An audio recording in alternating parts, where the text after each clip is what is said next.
There were 40 reporters packed shoulder to shoulder at the front entrance that night. Cameras up, microphones ready. All of them waiting to catch the famous owner stepping out of a black car onto the red carpet. They waited for 2 hours. He never came through the front. Because while the cameras pointed at the door, the most recognizable man in the building had already slipped in through the alley, past the dumpsters, through the steam and the noise of the kitchen, where he tied on a stained apron and started washing dishes next to a nervous 19-year-old, who had absolutely no idea he was standing beside the man who owned everything he could see. Stay with me to the end of this one, because what that young dishwasher did over the next 2 hours, and the reason the owner came in through the kitchen in the first place, is one of the most quietly beautiful things I've ever come across.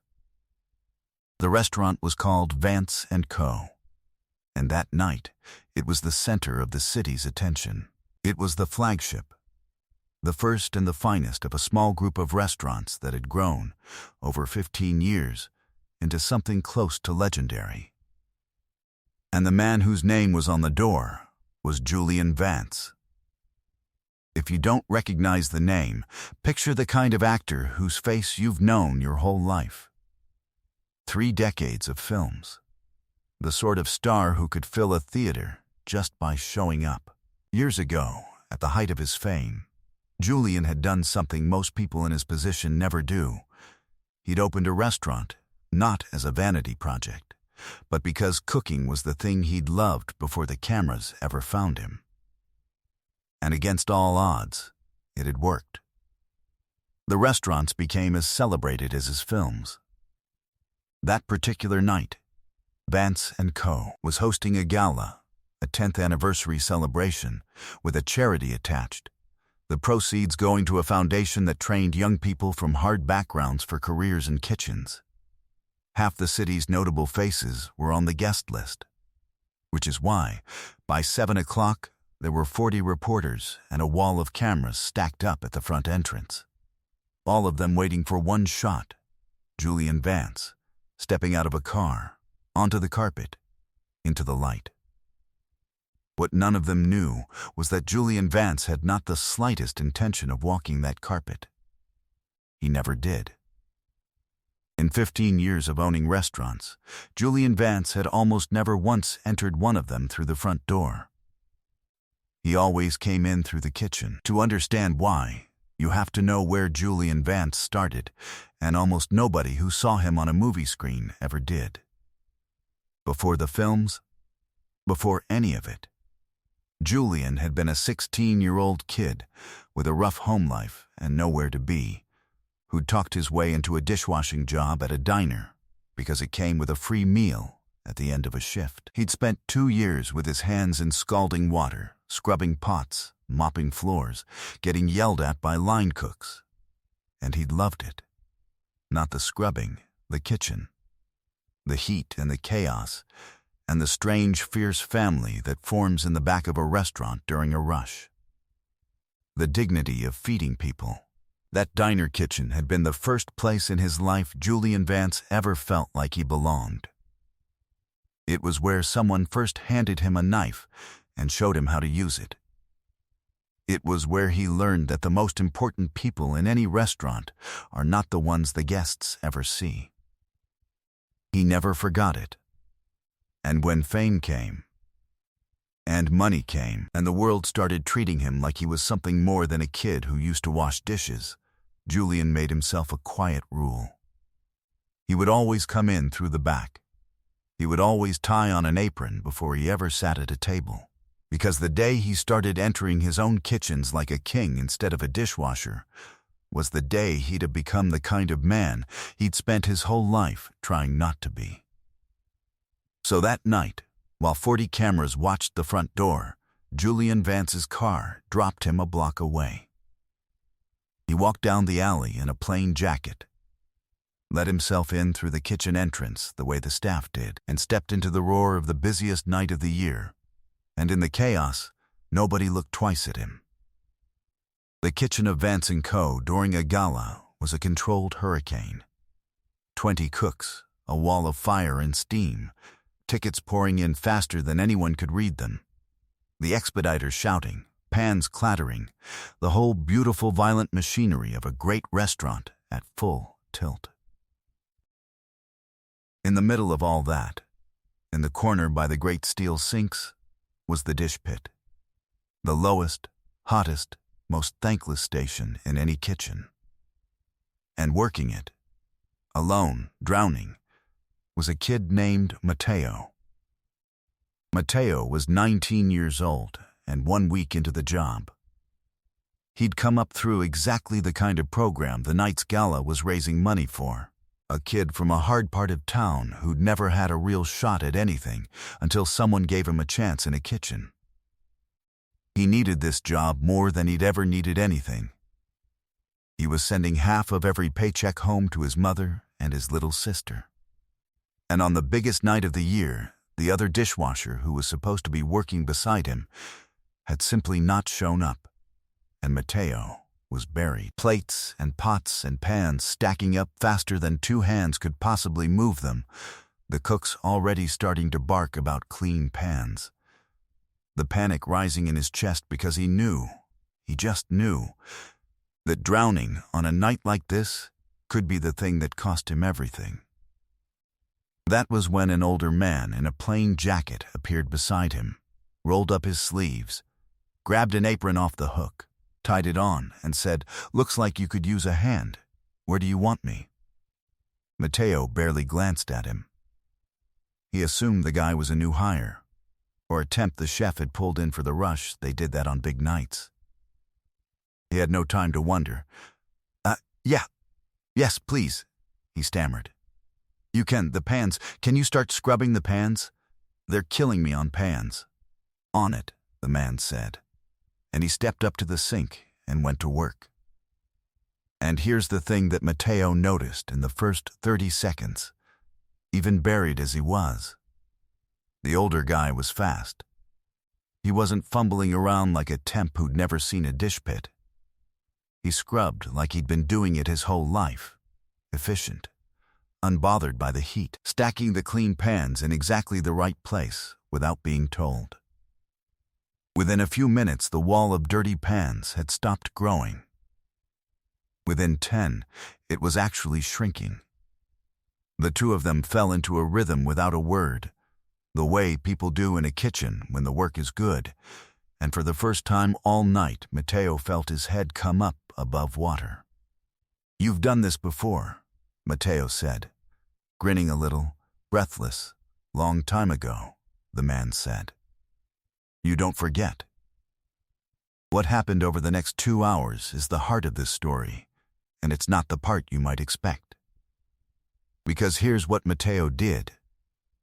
He could have just let the new guy grind away in silence and been grateful for the help. Instead, in the middle of the worst rush of his young life, Mateo took care of him. When the man flinched a little reaching into the hot water, Mateo tossed him the good gloves, the ones he kept for himself, and said, "Here, use these. Your hands'll thank you."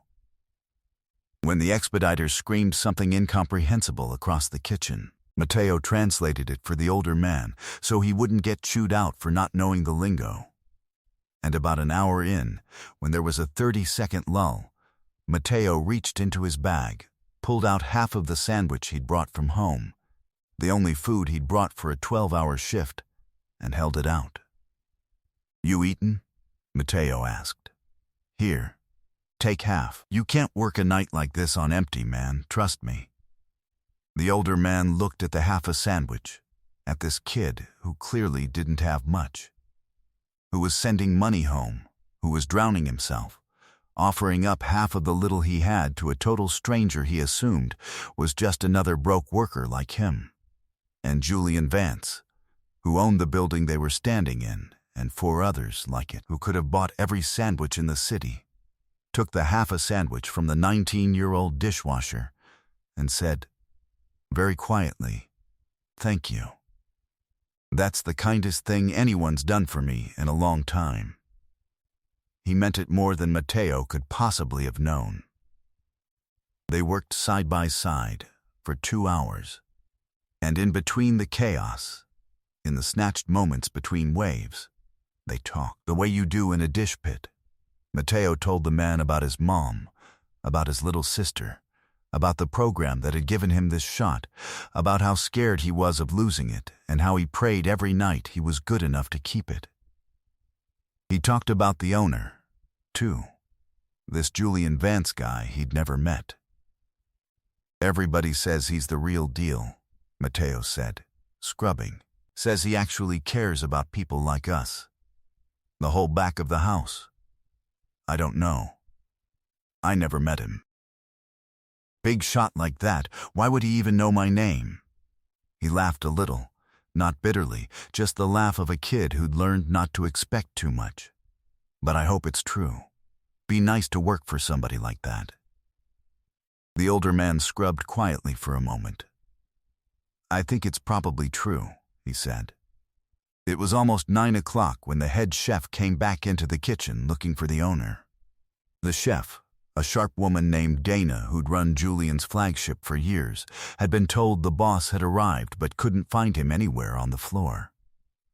She finally pushed through into the kitchen and stopped dead. Because there, in the corner, in a stained apron up to his elbows in dishwater next to the new kid, was Julian Vance. "Chef," Julian said, looking up with a grin, like it was the most normal thing in the world. "Your dish pit was short tonight. You should fix that."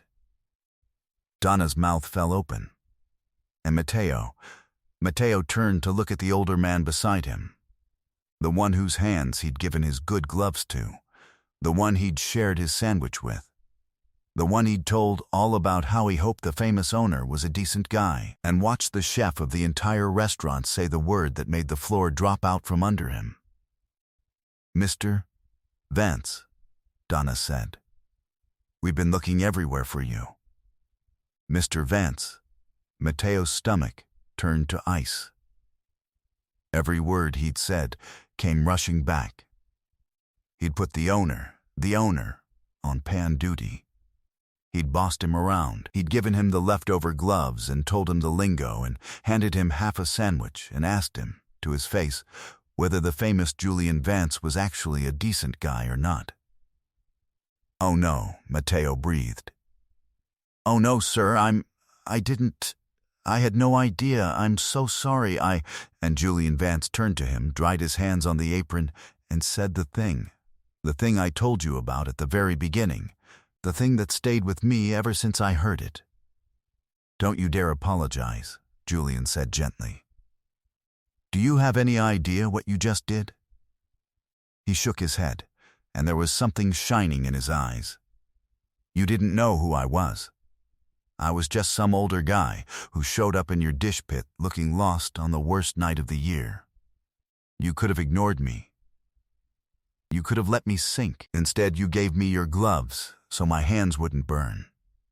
You translated for me so I wouldn't get yelled at. And when you've got almost nothing, when you're sending your money home and you brought one sandwich to last a 12-hour shift, you gave me half of it."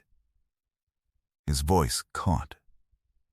"Son, I have spent 15 years coming in through the kitchen of every restaurant I own, specifically so I can find out how the people back here treat someone they think can do nothing for them. I've seen a lot of kitchens. I have never, not once, been treated as well by a stranger as you just treated me tonight."